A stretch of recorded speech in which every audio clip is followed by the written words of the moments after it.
জানেন তো, জীবনে যতই ঝামেলা থাকুক, চিন্তা করবেন তা বেড়ে যাবে।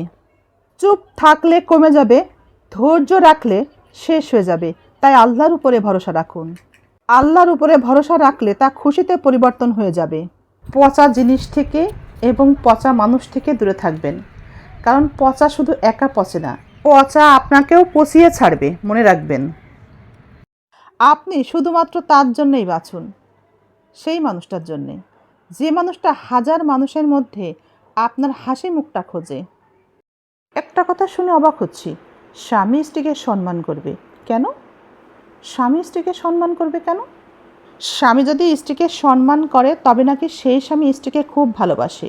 এটা কেমন কথা? স্বামী স্ত্রীর সম্পর্কের মধ্যে ক্ষমা, ছোট হওয়া, বড় হওয়া, সম্মান করা, মাপ চাওয়া, এগুলো কি শব্দ? এগুলো আসবেই বা কেন? স্বামীর কাছে কোনো স্ত্রী যদি নিজেকে সম্মানীয় ভাবে, তাহলে সেই স্ত্রী কখনোই সেই স্বামীর সংসারে সুখী হবে না।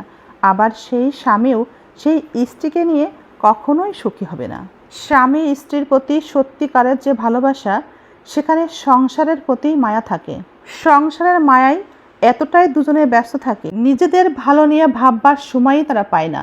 সংসারের কিসে ভালো হবে সেই ভাবনায় নিজেদেরকে এতটাই ব্যস্ত রাখে, স্বামী স্ত্রী একে অপরকে ভালোবাসি কথাটা বলার মতো সুযোগও পায় না।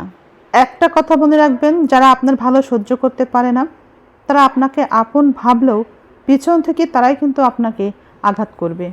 তাদের সাথে কথা কম বলুন। শারীরিক দূরত্ব বজায় রাখার আগে মানসিক দূরত্বটা বজায় রাখুন। কিছু বেয়াদব স্ত্রী আছে যারা স্বামীর হুকুম মেনে চলে না, অবাধ্য হয়ে স্বাধীন চলাফেরা করে। এই সব মেয়েদের একাধিক বন্ধু থাকে, কিছু বললেই স্বামীর সাথে তর্ক করে, নিজের ইচ্ছা মতোই জীবন চালাতে চায়। একটা সময় স্বামীর ভালোবাসা থেকে দূরে সরে যায়। কোনো একটা সময় তার ব্যবহারে ডিভোর্সের কারণ হয়ে দাঁড়ায়। তখন সে বলে বেড়ায় স্বামী খারাপ। নিজের খুশির মুহূর্তগুলো কারোর সাথে শেয়ার করবেন না। সবার মন একরকম হয় না, সবাই সবার ভালো চায় না। আমাদের মধ্যে এমন অনেকেই আছে যারা অন্যের ভালো সহ্য করতে পারে না।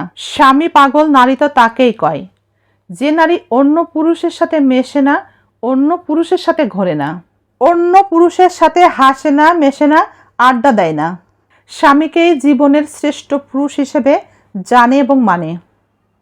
উপকার, উপকার এমনই একটি শব্দ, আপনি যদি কারো উপকার করেন, সে ব্যক্তি যদি আপনাকে মনে নাও রাখে, যদি আপনি কাউকে উপকার না করেন, সে কিন্তু আপনাকে ঠিকই মনে রাখবে।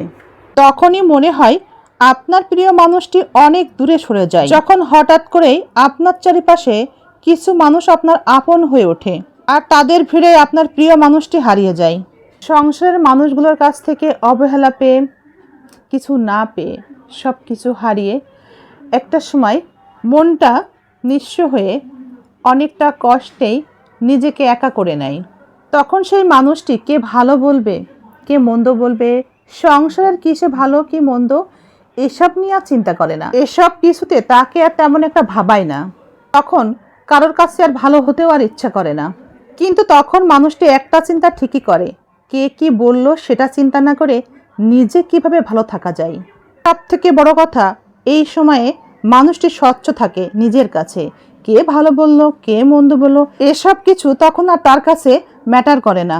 মানুষের প্রতি তার মনের দূরত্ব বেড়ে যায়, মানুষের প্রতি ভালোবাসাও কমে যায়। এভাবেই প্রিয় মানুষগুলোর অবহেলাতেই নিজের প্রতি ভালোবাসার চাহিদাটা বেড়ে যায়। কি মনে করেন সবসময় স্ত্রীদের কারণেই স্বামীরা বদলে যায়? এটা কিন্তু সবসময় ঠিক না। স্বামীদের হঠাৎ পরিবর্তনের পিছনে যে কোনো তৃতীয় কোনো ব্যক্তির ইন্ধন তো থাকেই। কিন্তু বিষয়টা ভীষণ বিপজ্জনক, কারণ স্বামীরা যদি একবার পরিবর্তন হয়, কঠিন সমস্যা ছাড়া সেখান থেকে তারা পূর্বের অবস্থাতে আর ফিরে আসতে পারে না।